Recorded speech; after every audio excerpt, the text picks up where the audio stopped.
1, 2, 3 diam. Assalamualaikum warahmatullahi wabarakatuh.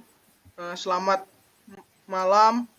Kami dari kelompok 6 The Innovator ingin mempresentasikan hasil revisi bisnis model Canvas kelompok kami. Terima kasih kepada Bu Sarah sudah memberikan kesempatan untuk merevisi UTS lisan bisnis model Canvas kami. Selanjutnya, slide selanjutnya tolong. Sini kami beranggotakan 5 orang, ada Afik, saya sendiri, Asbi, Dimas, Nopri, dan Sunu.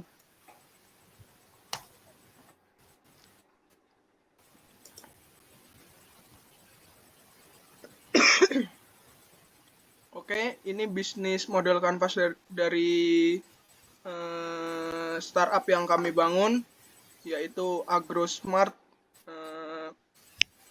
sistem pendeteksi penyakit pada tanaman sayuran menggunakan teknologi AI dan AR. Yang pertama ada key partner. Key partner dari startup kami yaitu organisasi atau komunitas pertanian seperti komunitas-komunitas pertanian yang ada di desa-desa. Lalu ada investor untuk membantu kami mengembangkan sistem yang kami buat. Lalu selanjutnya ada dinas pertanian dan pemerintah daerah untuk mendapatkan izin dan lain-lain untuk pengembangan sistem tersebut. Yang terakhir ada instansi ahli pertanian. Selanjutnya akan dilanjutkan oleh Afik. Oke, selanjutnya ada key activities. Yang pertama ada pengembangan dan pemeliharaan teknologi AI dan AR. Di sini pengembangan dan pemeliharaan teknologi AI dan AR yang kami lakukan, itu intinya kami terus buat jadi kami menyediakan kamera HP kami menyediakan dari kamera HP fitur AR itu melalui kamera HP dari si petani. Jadi secara real time seperti itu. Jadi contohnya tim IT itu rutin update algoritma, tambahin fitur baru, terus pastiin aplikasinya itu tetap berjalan dengan baik, tidak ada kendala sedikit pun. Selanjutnya yang kedua ada pengumpulan dan analisis data penyakit tanaman untuk memperbarui sistem. Pengumpulan dan analisis data penyakit tanaman ini kita kumpulin data-data penyakit yang misalkan terbaru nih, ada penyakit yang terbaru yang mungkin kita nggak tahu gitu seperti apa pola dari penyakit, yang penyebaran penyakitnya gimana seperti itu.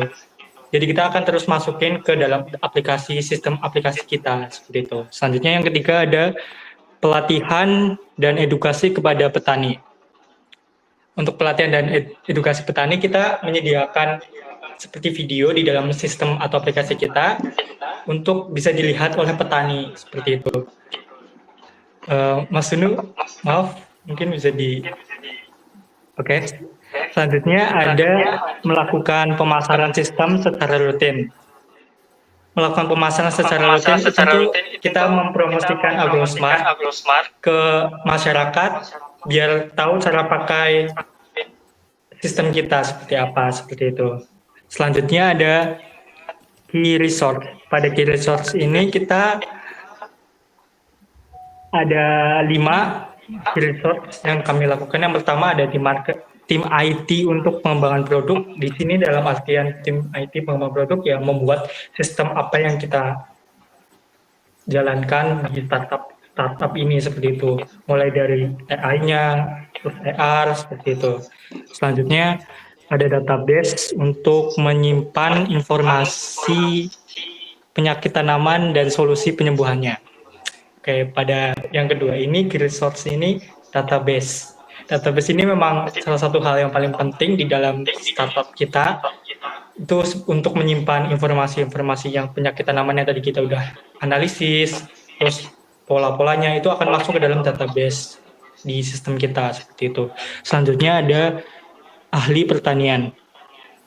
Di ahli pertanian ini kita memerlukan ahli pertanian, mengapa? Karena Ya, sebagai ahli pertanian kita kan bukan di bidang ahli pertanian, jadi kita membutuhkan ahli pertanian untuk mengetahui lebih lengkapnya secara detailnya, mulai dari tanaman apa, penyakitnya apa, seperti itu. Selanjutnya ada server. Server ini untuk menyimpan semua data aplikasi atau biar diaksesnya itu bisa lancar oleh petani. Jadi kalau ada kendala apapun, ya bisa bermasalah di server seperti itu mungkin. Ya mungkin memang seperti itu.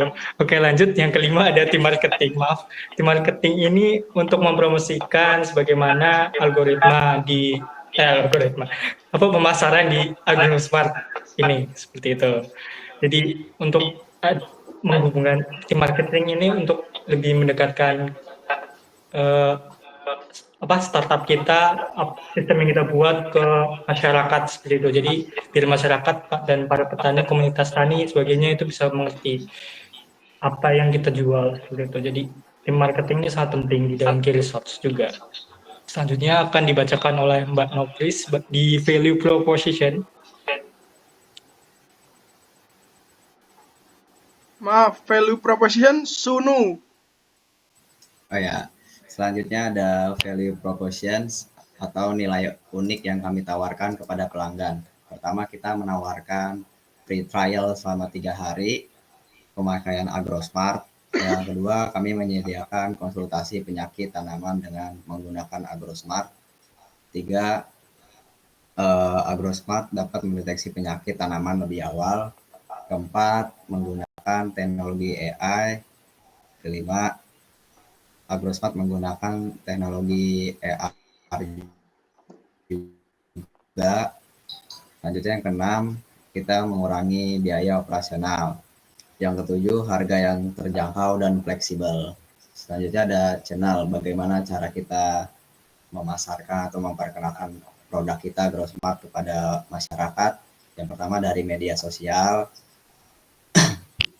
kita bisa memasarkan di Instagram atau Facebook, di TikTok bisa. Yang kedua ada penjualan langsung, jadi tim kita itu ada bisa langsung menjual kepada petani atau koperasi pertanian. Yang ketiga, kemitraan dengan koperasi pertanian. Bekerja sama dengan koperasi untuk mendistribusikan aplikasi dan menyediakan pelatihan bagi para petani. Selanjutnya ada sosialisasi tentang AgroSmart. Kelima ada email marketing, mengirimkan email promosi atau informasi pengguna potensial maupun yang sudah ada yang untuk meningkatkan pemahaman tentang aplikasi. Selanjutnya ada baliho. Baliho ini untuk media visual di daerah pertanian untuk menarik perhatian petani terhadap aplikasi ini. Selanjutnya ada bisnis expo, yaitu berpartisipasi dalam expo atau pameran bisnis untuk memperkenalkan produk kepada khalayak lebih luas.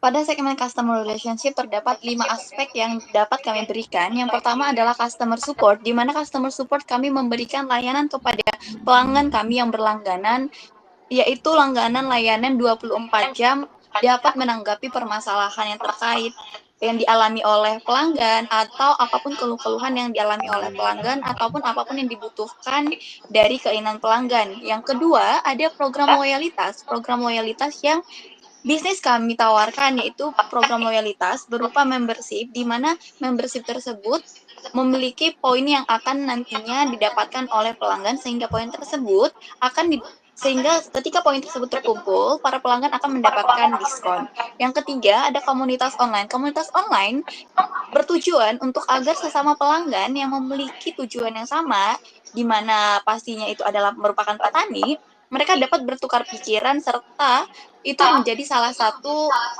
customer relationship strategi di customer relationship dari bisnis kami untuk mempertahankan pelanggan-pelanggan yang sudah berlangganan seperti itu. Yang keempat ada feedback customer.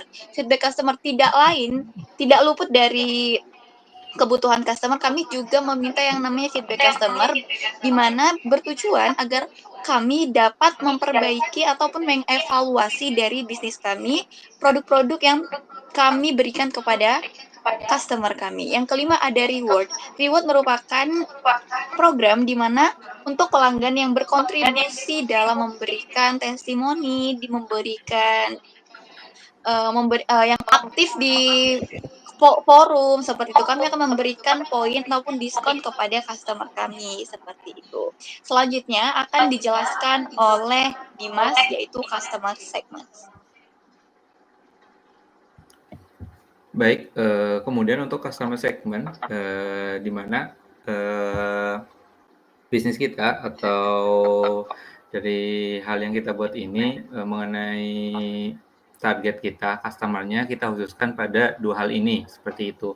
Untuk sebagai fokus utama kita, yang pertama ada petani, kemudian ada komunitas petani. Nah, untuk petani ini pada awalnya kami memang memfokuskan pada umur tertentu, yaitu pada petani pemula di umur 31 sampai ke atas, seperti itu. Namun kenyataannya saat di lapangan kami memiliki beberapa perubahan seperti itu. Seperti ternyata petani pemula itu tidak dari 31, ada yang mungkin dari 40, 41 dan sebagainya, seperti itu. Jadinya untuk umur kita tidak membatasi, selagi dia memang petani dipersilakan untuk mencoba sistem yang kami buat seperti itu.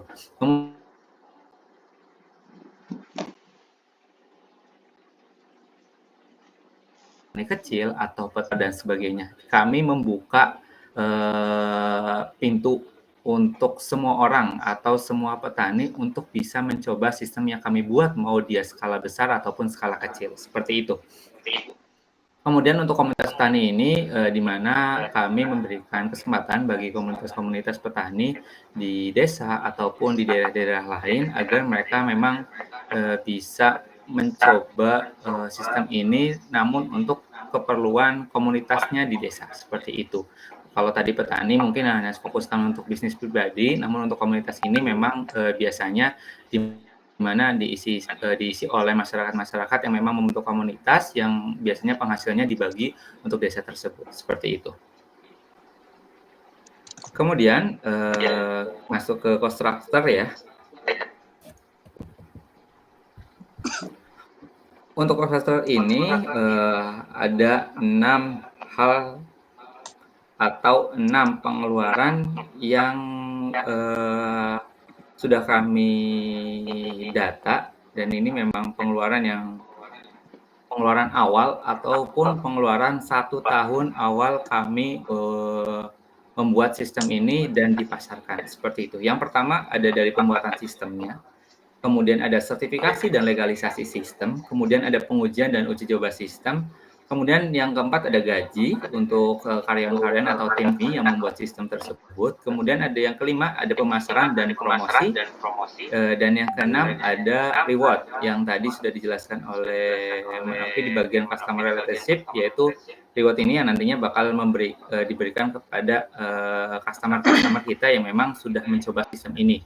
Dan itu termasuk oleh cost structure karena memang nanti pengeluarannya biar lebih jelas, seperti itu. Kemudian saya jabarkan untuk Excel-nya ya, biar lebih jelas. Bisa saya screen dulu, Mas Sunu. Maaf, Dims, Sunu aja bisa share screen ininya. Oh iya. Apa? Coba dibuka dulu. Share screen itunya Sun. Excel penghitungan cost structure sama revenue stream-nya. Oke, ya. Baik,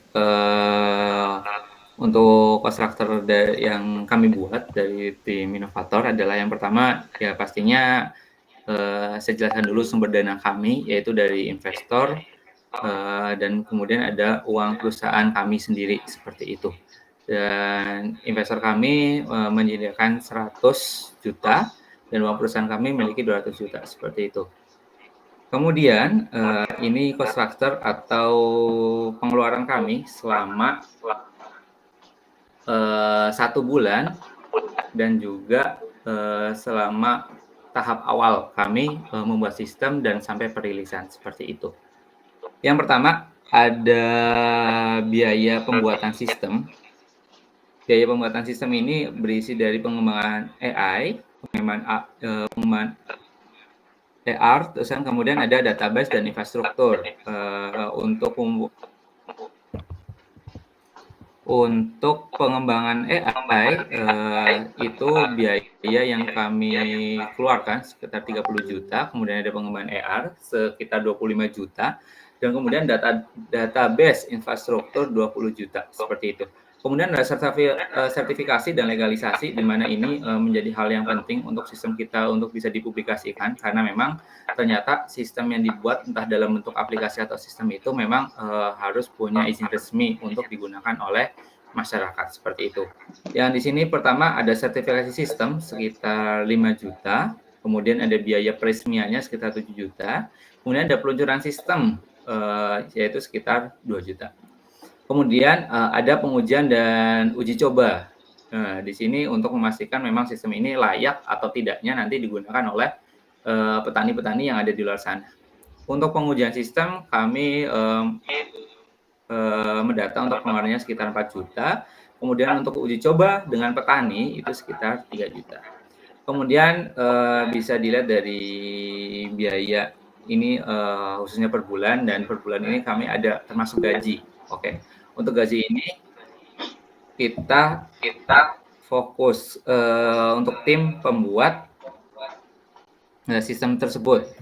Ada project manager sekitar 15 juta, kemudian AI engineer sekitar 6 juta, AR developer sekitar 6 juta 500. Kemudian desainer UX 2 orang itu 10 juta, jaminan kualitas 5 juta, database administrator 2 orang itu 10 juta, ahli petani 2 orang itu 1 juta, seperti itu. Kemudian ada biaya marketing sekitar ini kita bagi untuk menjadi online dan offline, seperti itu. Untuk online kita memang pemasarannya melalui media sosial seperti iklan Instagram, iklan TikTok, dan iklan Facebook. Kemudian untuk offline marketing kita ada koperasi, pertanian, sosialisasi dan pelatihan, kemudian ada pemberian reward dan diskon itu sebagai marketing kita juga. Nah, untuk online marketing kita iklan Instagram itu sesuai yang saya cek juga itu bisa sekitar per akunnya itu bisa sekitar 15.000. Jadi kami membuat catatan langsung jika kami mengeluarkan 1 akun namun dalam 1 bulan saya sekitar 500.000. Adapun iklan TikTok sekitar 500.000, iklan Facebook pun sekitar 500.000. Kemudian ada offline marketing kita melalui koperasi pertanian, di mana nantinya sistem kami bakal terpampang jelas di koperasi. Jadi para petani yang memang sedang berada di koperasi bisa melihat dan ataupun sekedar membaca atau melihat-lihat sistem yang kami buat, seperti itu. Kemudian ada sosialisasi atau pelatihan yang dimana kami membuat sosialisasi untuk masyarakat di desa-desa khusus petani ataupun yang memang nantinya ada komunitas petani yang mau misalnya meminta untuk kita sosialisasi dan memberikan pelatihan mengenai sistem yang kita buat, seperti itu. Untuk operasi pertanian kita pasang pengeluaran 1 juta, untuk sosial dan pelatihan kita 2 juta, seperti itu. Kemudian ada pemberian reward dan diskon sebagai bentuk marketing kita. Pertama ada rewardnya sekitar 10 juta dan diskon 10 juta. Ini hanya estimasi ataupun pengeluaran kita. Jadi kita hanya mematok, nanti kita punya untuk reward itu 10 juta. Namun untuk pengeluarannya 1 kali itu bisa sekitar cuma 500.000 atau dan sebagainya. Itu tergantung nantinya penyesuaian saat kita memberikan reward. Gitu. Kemudian ada biaya yang kegiatan tertentu. Seperti tadi yang dijelaskan, itu ada event seperti Business Expo. Nah, di mana itu menjadi salah satu kita untuk pemasaran juga. Namun, event Business Expo ini dalam 1 tahun pun tidak pasti mau di bulan apa dan bagaimana, seperti itu. Kemudian kita meraih atau kita catat untuk pengeluarannya, yaitu dari izin dan penerapan stand itu sekitar 3 juta, isi tenda seperti meja, kursi dan sebagainya itu 3 juta, kemudian ada stand tenda sekitar 5 juta. Kemudian ada biaya tak pasti, di mana biaya ini nantinya membuat kami jika memang ada pengeluaran-pengeluaran yang selain yang tadi saya sebutkan tiba-tiba ada, maka ya uang yang biaya tak pasti ini bisa digunakan. Dan jumlah untuk konstruktor ini ada sekitar 230 juta dan biaya masukan tadi 300 juta. Seperti itu untuk cost structure.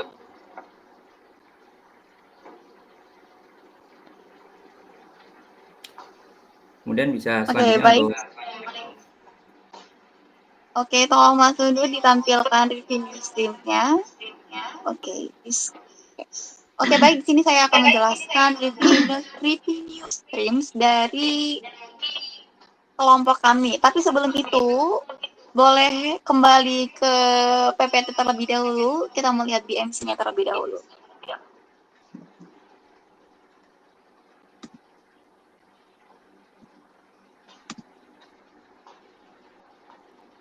Oke, yang pertama, revenue stream merupakan pendapatan yang didapatkan oleh bisnis ini. Yang pertama itu merupakan penjualan lisensi aplikasi atau perangkat.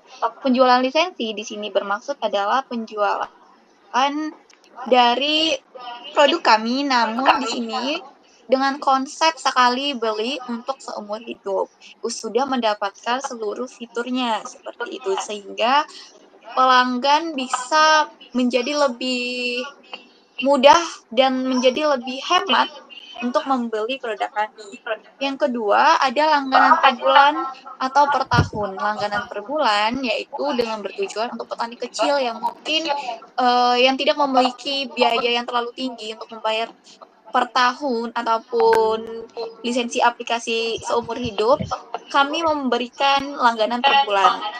Yang selanjutnya ada per tahun, ya seperti yang dilihat bahwa di sini konsepnya merupakan pembelian per tahun, yaitu setahun dengan selalu tapi dengan mendapatkan produk yang sama seperti itu.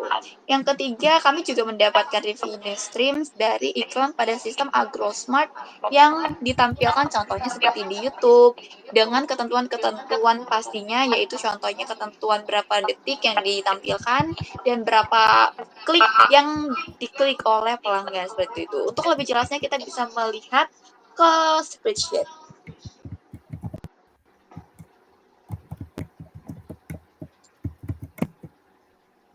Oke, yang pertama seperti yang sudah saya sebutkan sebelumnya, di sini ada jenis pemasukan yaitu penjualan lisensi dengan harga 3 juta dengan sekali membagi. Yang kedua ada langganan bulanan, yaitu 50.000 sebulan. Yang ketiga ada iklan dalam aplikasi 1.270 per bulan. Yang keempat ada langganan tahunan, yaitu sebanyak 500.000 per tahun. Dan yang terakhir ada investor seperti yang telah disebutkan oleh Mas Dimas tadi di bagian cost structure, kami juga memasukkan investor dalam ini.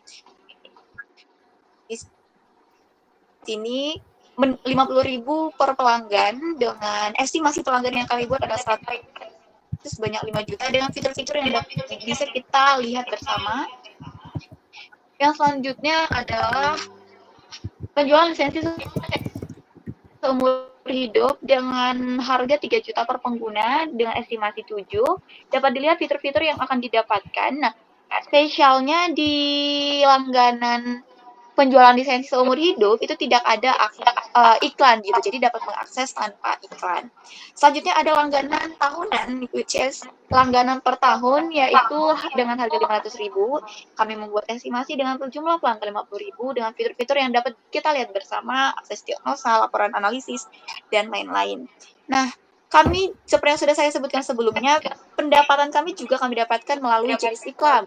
Ada beberapa jenis iklan yang kami gunakan, yaitu video in streams capable dengan durasi dapat dilihat, dengan harga pertayangnya juga dapat dilihat, banner di beranda, video in stream, banner artikel di edukasi, video pop-up. Nah, jenis iklan ini nantinya akan menjadi salah satu sumber pemasukan ataupun pendapatan dari bisnis kami gitu. Dengan iklan ini total jumlah estimasinya kami dapatkan yaitu sebulan sebesar 5.250.000 seperti itu. Selanjutnya ada, nah seperti yang sudah saya sebutkan di program loyalitas, kami juga memberikan yang namanya ini diskon langganan tahunan hari raya besar, yaitu yang pertama ada kemerdekaan atau Ramadan. Jadi konsep di sini yaitu sekali setahun kami akan menerapkan yang namanya program ini di mana kemerdekaan dengan diskon 20% dan di tahun selanjutnya ada semisal contohnya Natal dengan program 25% dan Ramadan dengan program 30% seperti itu. Yang selanjutnya ada tabel estimasi pendapatan. Maaf, ada kesalahan di sini, diskonnya seharusnya sebesar 20% dari ketiga perayaan. Oke, dapat kita lihat tabel estimasi pendapatan dari program tersebut. Dengan total 60 juta selama setahun. Dengan pengguna dapat dilihat 50-50 itu estimasi yang kami dapatkan. Tapi disclaimer terlebih dahulu di sini, tabel program ini, program tahunan hari raya besar ini hanya berlaku untuk pengguna dengan layanan yang berlangganan tahunan seperti itu.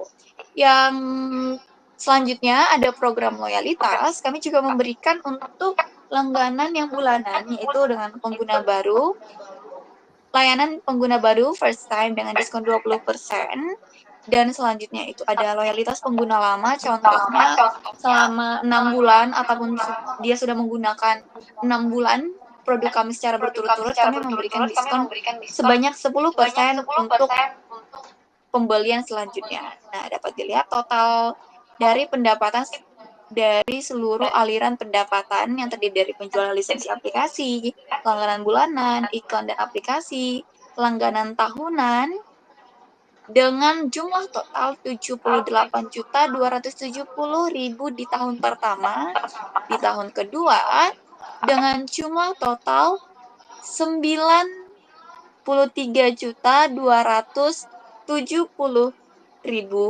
Boleh scroll ke bawah lagi, Mas Unu. Nah, untuk tahun ketiga, dengan jumlah total 101.270.000. Dengan tahun keempat, berjumlah grand totalnya yaitu 114.470.000. Dan tahun kelima dengan jumlah 129.270.000 seperti itu. Sehingga total pendapatan selama 5 tahun dari tahun pertama sampai tahun kelima adalah 516.550.000. Dapat dilihat berdasarkan dari tahun pertama sampai tahun kelima, jumlah peningkatan pelanggan kami dapat dilihat secara signifikan, tidak terlalu tinggi karena masih merintis, namun bisa memberikan profit yang dapat menguntungkan dari bisnis kami. Nah, dari situ kami menentukan BEP atau break even point, yaitu break even point merupakan titik di mana tahun keberapa atau kapan bisnis ini memberikan modal, dapat mengembalikan modal yang telah kami keluarkan dan keuntungan yang kami dapatkan. Dapat dilihat penentuan BEP yang pertama menghitung pendapatan kumulatif tiap tahun dengan mencapai atau melebihi modal sebesar 230 juta seperti yang sudah tertera di cost structure. Dengan langkah yang kedua, kita bisa menghitung pendapatan kumulatifnya. Yang tahun pertama 78.270, tentu itu belum membalik ataupun belum mencapai dari modal kami. Tahun kedua 78 juta ditambah 93 juta sekian berjumlah 171.540.000. Nah, tahun kedua juga bisnis ini belum mencapai atau melebihi modal sebesar 230 juta. Nah, di tahun ketiga tambahannya yaitu 101 juta ditambah 101.270.000, sehingga jumlah dari tahun 1, 2, dan 3 yaitu 272.810.000. Nah, dapat kita lihat pada tahun ketiga pendapatan kumulatif kami sudah mencapai 272.810, di mana itu sudah melebihi modal awal sebesar 230 juta ribu. Sehingga break even point dari bisnis ini tercapai di tahun ketiga seperti itu. Sekian penjelasan dari revenue streams. Selanjutnya saya kembalikan ke moderator. Oke, Mas Unu boleh balik ke PPT lagi. Slide selanjutnya, ini beberapa slide-slide penjabaran dari bisnis model Canvas dari startup kami. Ada key partner, lalu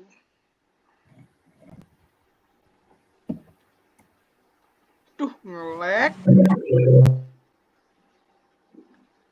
Key resource, value proposition, customer relationship, channels.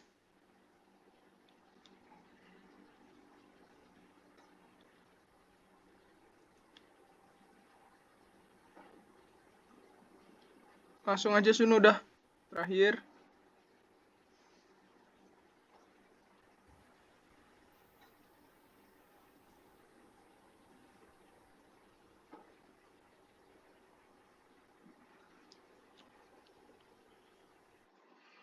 Oke, mungkin segitu aja presentasi UTS Bisnis Model Canvas dari kelompok kami. Kami sudah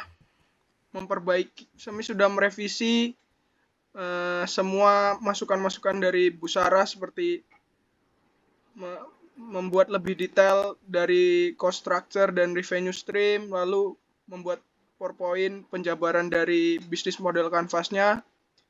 Apabila masih ada kurangnya, mohon maaf dari kelompok kami. Sekian dari kelompok kami. Terima kasih Bu sudah memberi kesempatan untuk merevisi. Saya tutup. Wassalamualaikum warahmatullahi wabarakatuh. Selamat malam Bu. Selamat malam Bu. Terima kasih Bu. Ayo bilang terima kasih dulu. Terima kasih Bu. Terima kasih Terima kasih Bu. Bu. Asbi.